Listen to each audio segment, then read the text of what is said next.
Hello प्यारे बच्चों, आप सभी का बायोलॉजी की क्लास में स्वागत है। जैसा कि हम लोग ने कल की क्लास में क्लास 11 का अध्याय नंबर 1 शुरू कर चुके थे, ठीक है। तो उसमें हम लोगों ने विज्ञान यानी कि जो जीव विज्ञान के बारे में समझा था कि जीव विज्ञान होता क्या है, ठीक है। फिर बेसिकली हम लोगों ने ये चैप्टर के बारे में हल्का सा इंट्रोडक्शन आप लोगों को बताया गया था, ठीक है। तो बेसिकली उसमें हमने बात की थी कि सजीवों के लक्षण के बारे में, ठीक है। तो कुछ 4 पॉइंट बताया गया कि अगर ये लक्षण मतलब ये किसी भी जीव में पाया जाए तो सजीव बोल देंगे, क्या बोल देंगे, निर्जीव बोल देंगे, ठीक है। तो बेसिकली हम लोग उसमें से वृद्धि कंप्लीट कर चुके थे। अगर वो वीडियो नहीं देखे हो तो फिर उसे देख लीजिए।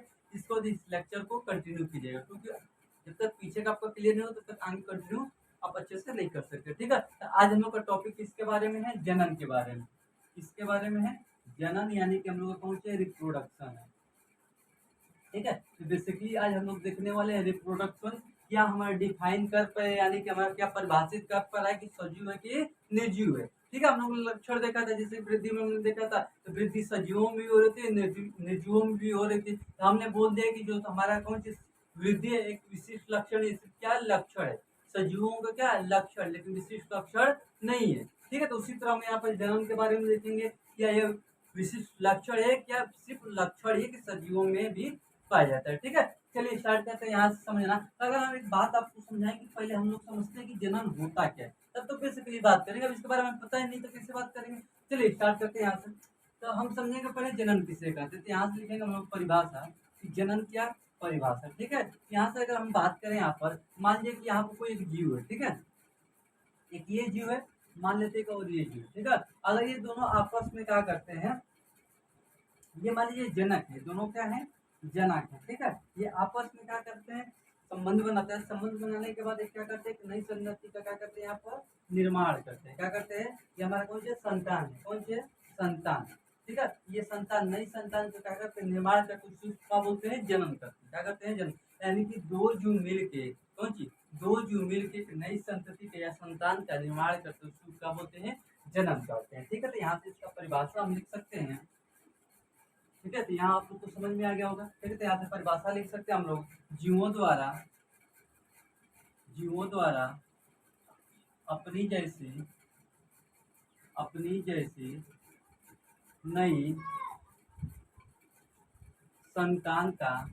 नई संतान का निर्माण करना जनन कहलाता है, जनन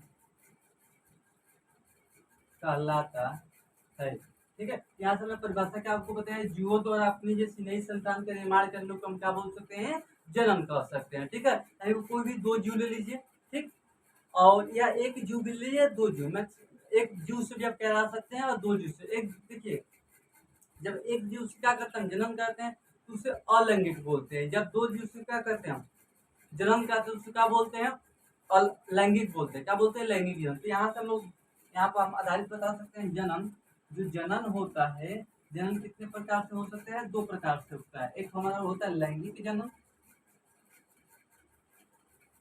क्या होता है, लैंगिक जन्म। एक होता है हमारा अलैंगिक जन्म, क्या होता है, अलैंगिक जन्म, ठीक है। अगर हमारा क्या हो, लैंगिक जन्म में क्या होता है, दो पेरेंट्स होता है, दो जीव की क्या होती है, आवश्यकता होती है। कितने जीव की, दो जीव की। वही लैंगिक की बात करते, एक जीव की हमारी क्या होती है, आवश्यकता होती है, ठीक है। यानी कहने का मतलब है कि जब क्या करेंगे, दो जीव मिल के क्या करेंगे, जब दो जीव मिल के नई संतति का निर्माण करेंगे तो क्या बोलेंगे, लैंगिक जन्म। अगर वही एक जीव क्या करेगा, एक नई संतति का निर्माण कर देते, उससे क्या बोलते हैं, अलैंगिक जन्म बोलते हैं। जन्म कितने प्रकार के होते हैं, दो प्रकार के, एक लैंगिक जन्म होता है, एक क्या होता है हमारा अलैंगिक जन्म। तो जन्म किसे करते हैं, जीवों द्वारा नई अपनी जैसी नई संतति का निर्माण करने को क्या बोलते हैं, जन्म करते हैं, ठीक है। जन्म दो तरीके से कर सकते हैं, एक तो अकेले एक ही जीव क्या कर सकता है, नई संतति का निर्माण कर सकता है, या दो जीव मिल के अगर नई संतति का निर्माण करते हैं, उसे क्या बोलते हैं, लैंगिक जन्म बोलते हैं। यहाँ से आई होप आप लोगों को क्लियर होगा कि जनन किससे करते हैं और जन्म कितने प्रकार के होते हैं, ठीक है।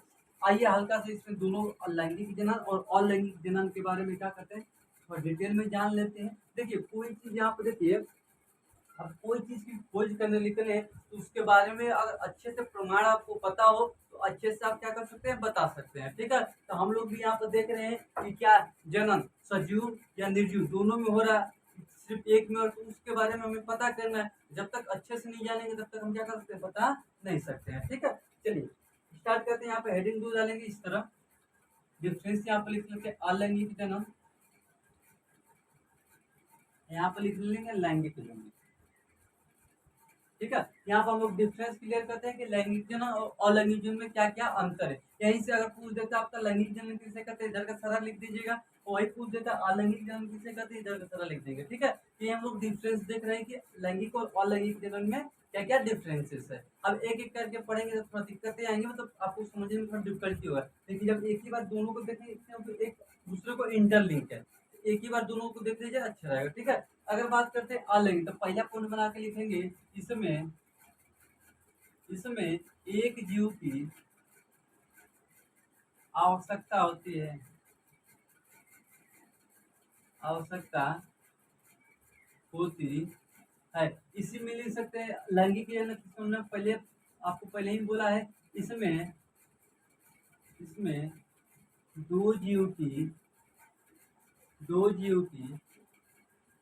आवश्यकता होती है।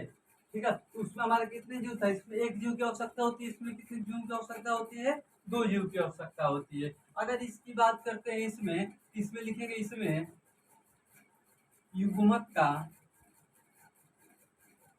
निर्माण नहीं होता है, युग्मक का निर्माण नहीं होता है। अब देखिए टर्म आ गया, नया टर्म आ गया युग्मक। कौन सी युग्मक, इसमें क्या बोला गया, इसमें युग्मक का निर्माण नहीं होता है। अभी हम आपको जस्ट ये डिफरेंस बता देते हैं पहले, इसके बाद जो जो इसमें से टर्म आपको नहीं समझ, एक हम आपको क्लियर कर देंगे। ठीक है, अलग से हम युग्मक बताएंगे युग्मक किसे कहते हैं। ठीक है, तो ज्यादा टेंशन लेने की बात है, पहले डिफरेंस देख लीजिए क्या क्या इसमें अंतर है। ठीक है, इसमें क्या होता है, युग्मक का निर्माण नहीं होता है, इसमें लिखेंगे, इसमें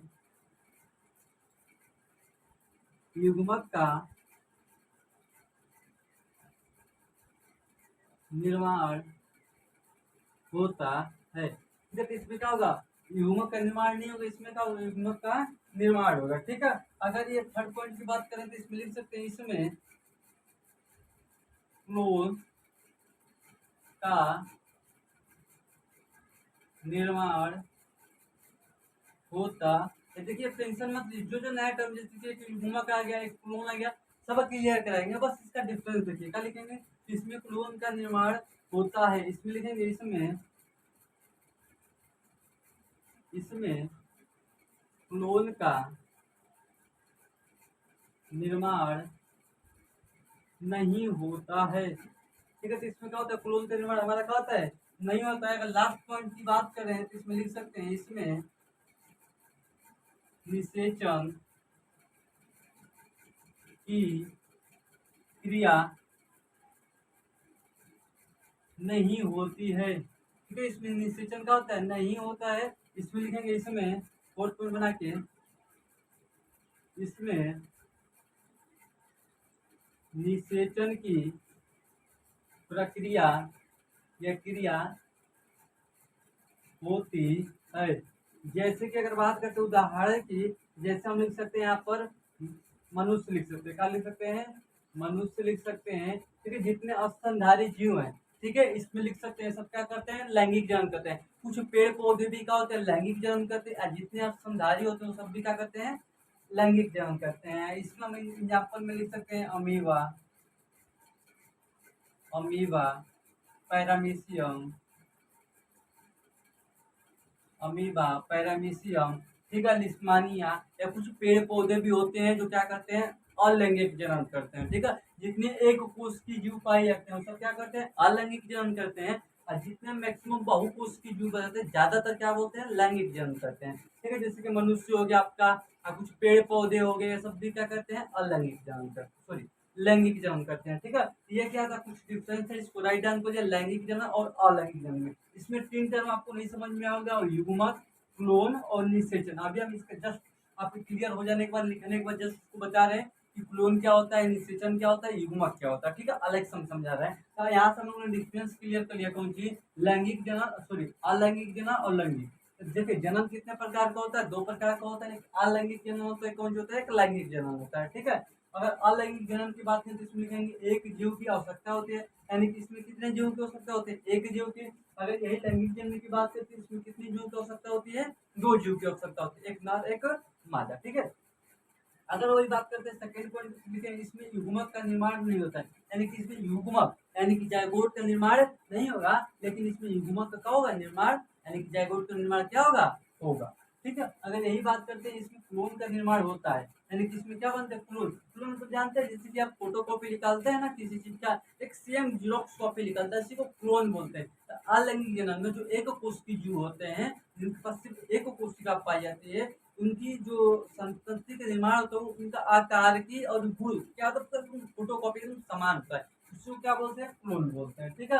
अगर इसी में बोलते हैं इसमें क्लोन का निर्माण नहीं होता, क्योंकि देखिए मान लीजिए दो पैर नर है मादा, जब उसका संतति निर्माण रहता है तो कुछ गुण माता के कुछ गुण पिता के अलग ही अलग होता है, कुछ गुण अपना होता है, यानी कि उसमें क्या होता है, डिफरेंसेस आते हैं, इसलिए इसमें क्लोन का निर्माण नहीं होता है। अगर बात करते हैं इसमें निषेचन की क्रिया होती है, निषेचन मतलब होता है हम लोग का फर्टिलाइजेशन, कौन चीज, फर्टिलाइजेशन, आगे हम बता रहे हैं आपको, ठीक है। यही बोले इसमें निषेचन की प्रक्रिया होती है, इसमें कौन सी है, नहीं होती है। इसमें अमीबा पैरामीस जैसे एक कोष की जो इसमें आ जाएंगे और जितने बहुकोष की जो आ जाएंगे इसमें आ जाएंगे, ठीक है। कुछ ठीक, कोई दिक्कत यहाँ तक, यहाँ पर क्लियर हो गया, तो राइट डाउन प्लीज, इसके बाद हम एक एक टॉपिक आपको क्लियर करते हैं, ठीक है, इतना इससे लिखिए, ठीक है।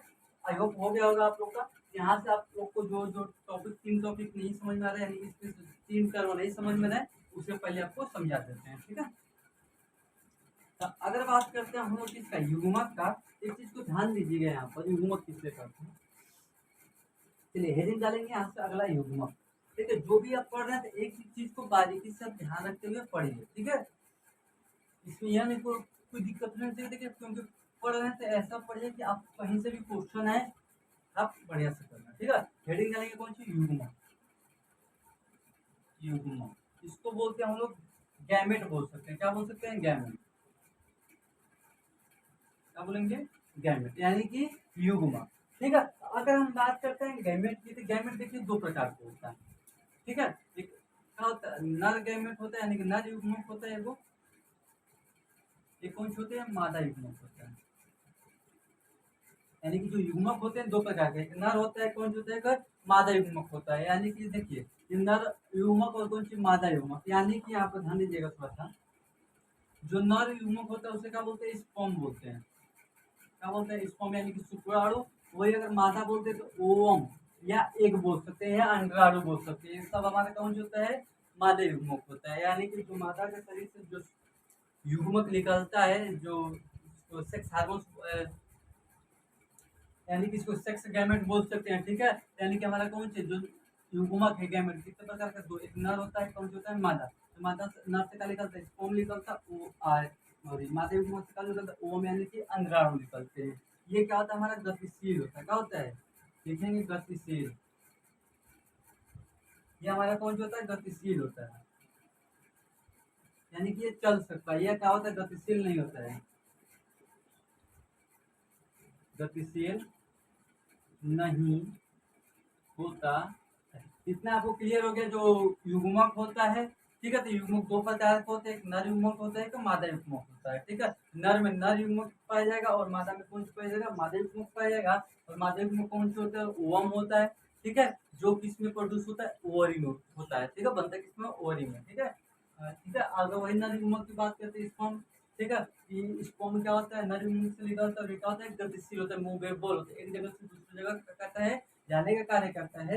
लेकिन ये जो मादा युग्मक होता है ये एक ही जगह का होता है, स्टेबल होता है, ये आने जाने का कार्य नहीं करता, तो ये गतिशील होता है, गतिशील नहीं होता। तो समझ में आ गया युग्मक क्या होता है। और जो ये युग्मक होता है क्या होता है, एक कोशिकीय होता है, क्या होता है, एक कोशिकीय होता है। एक कोशिकीय मतलब क्या होता है, इसमें सिर्फ एक ही कोशिका पाया जाएगा। अगर इसकी स्ट्रक्चर की बात करें, स्पर्म कैसा दिखता है, इस आकार का होता है, आपका स्पर्म होता है। अगर ओवम की बात करते हैं, ये आपको कौन से है, ओवम है, क्या है, ओम, गोल आकार का कौन सा होता है, आपका ओवम होता है, स्पर्म का होता है, इस आकार का होता है, इस एक हल्का सा गोला होता है, इसका स्पूश निकल आता है, जो चलने में क्या करता है, इसका मदद करता है, ठीक है। ये इसका स्ट्रक्चर होता है, ओम इस आकार का होता है, ठीक है। ये भी एक कोशिका है, अभी का है, एक कोशिका है, ठीक। अब यही एक चीज को ध्यान देगा, जब ये कोशिका आपस में मिलती है उसी को क्या बोलते हैं, निषेचन बोलते हैं, क्या बोलते हैं, निषेचन। बताए थे ना, लेकिन युग्मक बोले थे तो युग्मक हमारे दो होते हैं, नर युग्मक और मादा युग्मक, ठीक है। और यहाँ से ये क्रिया होती है। और यही जब आपस में फ्यूज करते हैं, मिलते हैं, यानी कि इसी के मिलन को क्या बोलते हैं? निषेचन बोलते हैं। क्या बोलते हैं? निषेचन। क्लियर हो गया? तो निषेचन अगर लिखना हो तो कैसे लिखेंगे? जब नर युग्मक और मादा युग्मक आपस में संगलन या मिलते हैं, उसी प्रोसेस को क्या बोलते हैं? निषेचन बोलते हैं। तो यहाँ से लिखेगा हेडिंग डाल के निषेचन। निषेचन में लिखिएगा जब नर युग्मक और मादा युग्मक आपस में मिलते हैं तो कौन सी का निर्माण होता है? निषेचन का निर्माण होता है। बस सिंपल सा बात है। जायगोट का, किसका? जायगोट का। ठीक है, गैमेट है, जब दो गैमेट मिलते हैं तो किसका निर्माण होता है? जायगोट का, यानी कि ठीक है। चलिए, दो टर्म हम लोग क्लियर हो गया। एक लास्ट टर्म पता है, क्लोन। कौन सी? क्लोन, यही पर समझ लीजिए। ठीक है, क्लोन। ठीक है, क्लोन देखिए, क्लोन कुछ नहीं होता है, जैसे कि मान लीजिए एक कोष की जीव होता है, जो उसका पेरेंट्स होता है यानी कि पिता होता है, जो वो नई संतति का निर्माण करता है, सेम उसी तरह फोटो कॉपी की तरह होता है। जो उसका आकार है, आकृति है, जो उसके गुण है, सब क्या होते हैं? एक समान, तो उसको क्या बोलते हैं? क्लोन बोलते हैं। ठीक है, लेकिन जब अगर बात करते हैं मनुष्यों में, तो मनुष्यों में हमारा क्लोन यानी कि बहुपुरुष की जीव यानी कि लैंगिक जन्म में हमारा क्लोन नहीं बनता है, क्योंकि जो संतति के जो नया निर्माण करता है, जो पेरेंट्स यानी कि जनक होता है, नई संतति का जब निर्माण करता है, उसमें क्या होता है? उसका जो संतति का निर्माण होता है वो अलग ही होता है। ठीक है, वो पहले से उतनी समानताएं दिखती है, लेकिन उतनी समानताएं दिखती है कि सेम फोटो कॉपी की तरह है। ठीक है, अलैंगिक जन्म में क्लोन बनता है, लेकिन लैंगिक जन्म में क्लोन नहीं बनता। क्लोन समझ में आ गया? जब आकार की और उसका आंतरिक गुण समान होगा उसे क्लोन बोलेंगे। सिर्फ अलैंगिक जन्म में सब समानताएं होती है पेरेंट्स की तरह, लेकिन अलैंगिक जन्म में नहीं होती है। ठीक है, यहाँ से आप लोग क्लियर हो गया। ठीक है, क्लोन भी क्लियर हो गया और युग्मक भी क्लियर हो और निषेचन की। आई होप आपको जो आपको डिफरेंसेस लिखवाए होंगे वो क्लियर हो गया होगा। ठीक, चलिए बात करते हैं। पहले बात करेंगे अलैंगिक जन्म के बारे में। ठीक है, अब अलैंगिक जन्म देखेंगे कि अलैंगिक जन्म कितने प्रकार से हम करा सकते हैं। ठीक, इसके बाद लास्ट में हम बात करेंगे लैंगिक जन्म के बारे में। ठीक, जब हम लैंगिक जन्म और अलैंगिक जन्म क्लियरली पढ़ लेंगे, तब हम उस बिहाफ पर यानी उस बेसिस को हम बता सकते हैं कि जो आपका जन्म विशिष्ट लक्षण है या लक्षण है किसका? सजीव का। ठीक है, चलिए यहाँ से हेडिंग डालेंगे अलैंगिक जन्म। पहले हम लोग क्या पढ़ेंगे? अलैंगिक जन्म डिटेल में पढ़ेंगे। ठीक है, इसके बाद क्या पढ़ेंगे? हम लोग लैंगिक जन्म पढ़ेंगे। तो पहले हेडिंग डालिएगा अलैंगिक जन्म।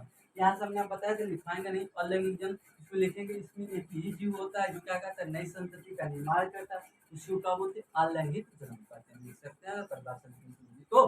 ठीक है, अगर हम बात करते हैं अलैंगिक जन्म के मतलब कितने प्रकार से करा सकते हैं, तो अलैंगिक प्रकार में देखिए पहले क्या कर सकते हैं? विखंडन होता है। पहला विधि का होता है विखंडन, यानी कि टाइप ऑफ अलैंगिक जन्म। ठीक है, अलैंगिक जन्म के प्रकार मतलब कितने प्रकार से हम अलैंगिक क्या कर सकते हैं? जीवों में करा सकते हैं। एक ही विधि की बात करें, कितनी विधियों के द्वारा क्या करा सकते हैं? अलैंगिक जन्म सकते हैं। तो पहला का होता है विखंडन, सेकेंड का होता है आपका मुकुलन होता है।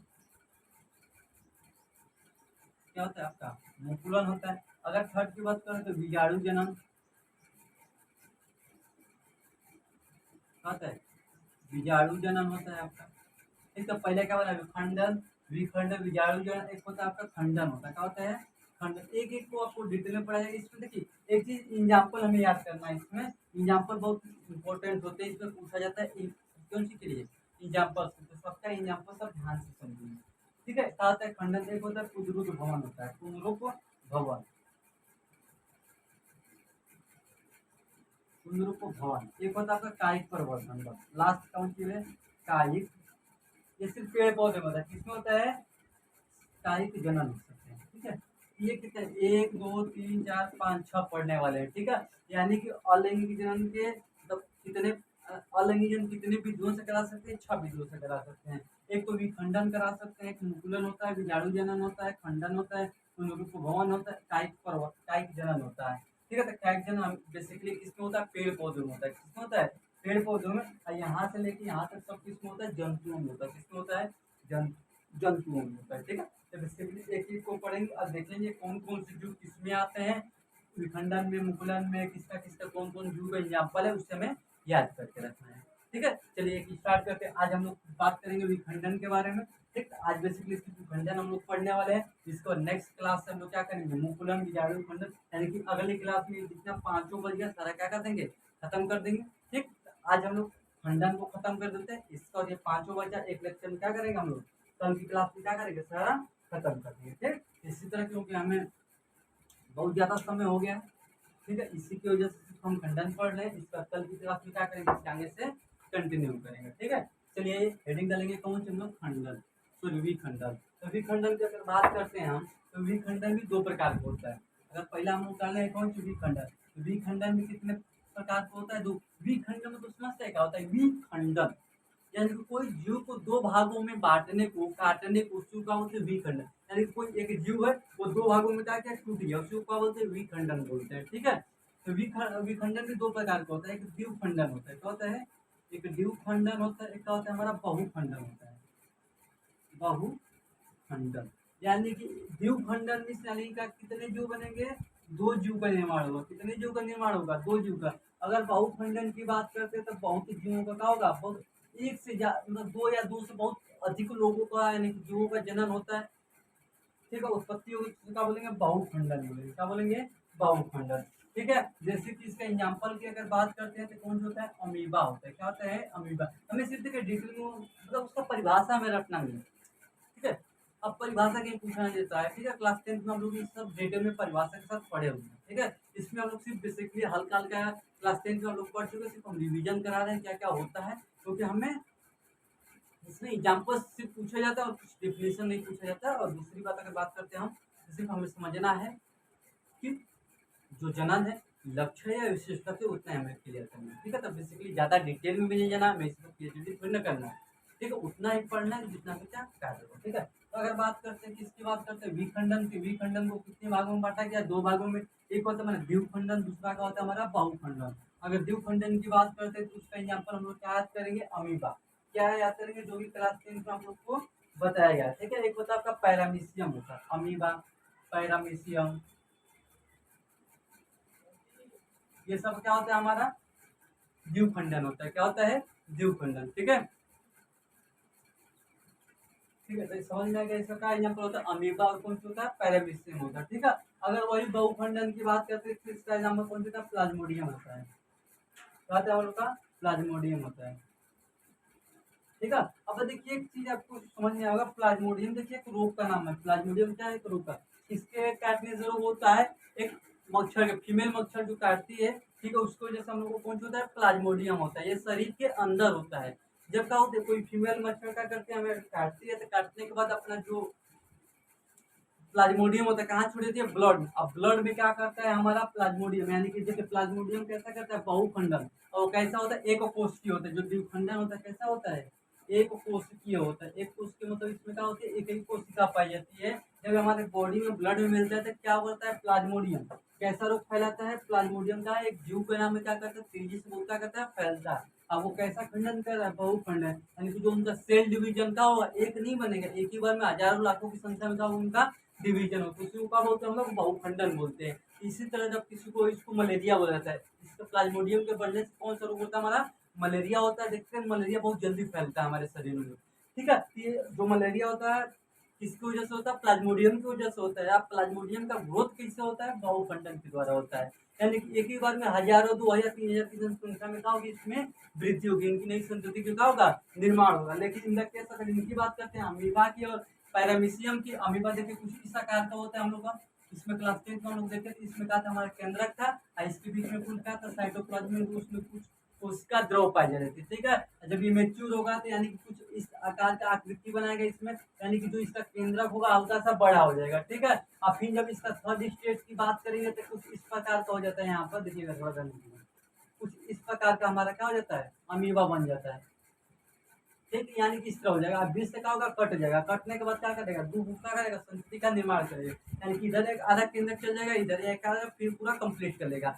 दो कोशिका का हो जाएगा, यानी कि दो, यानी एक अमीबा था, यहाँ से कितने बन गए, दो बन गए। ठीक है, ये क्या होता है, अमीबा का यहाँ पर हम लोग समझे थे। उसी तरह क्या होता है, पैरामीशियम होता है, यानी कि एक बार में सिर्फ दो ही ग्रुप बन सकता है जो। लेकिन बहुखंडन में क्या होता है, एक बार में हजारों लाखों की संख्या में क्या कर सकते हैं, बन सकते हैं। ठीक, इसी तरह मलेरिया का होता है, बहुत तेजी से कॉज करता है। तो ये समझ में आ गया हम लोग को, जो मलेरिया होता है इतना जल्दी हमें क्यों आकर्षित करता है, इसकी वजह से, क्योंकि उनका जो जनन होता है, जो उसमें बैक्टीरिया पाए जा रहे हैं, जीवाणु पाए जा रहे हैं, वो कैसा कर रहे हैं, बहुखंडन। क्या कर रहे हैं, बहुखंडन। ठीक है, तो बेसिकली आज की क्लास इतना रखते हैं। तो आई होप इतना आज की क्लास हम लोग का क्लियर हो गया होगा। ठीक, अगर पिछले क्लासेस का अगर लेक्चर नहीं देखा होंगे उसे भी देख लीजिएगा। ठीक है, आज की क्लास में इतना ही रखते हैं। कल की क्लास में हमने बोला था आपको 5 जो बच गए हैं इसका टाइप अलैंगिक जनन का, उसे क्लियर करेंगे। इसको इसके आगे हम लोग क्या करेंगे, कंटिन्यू करेंगे।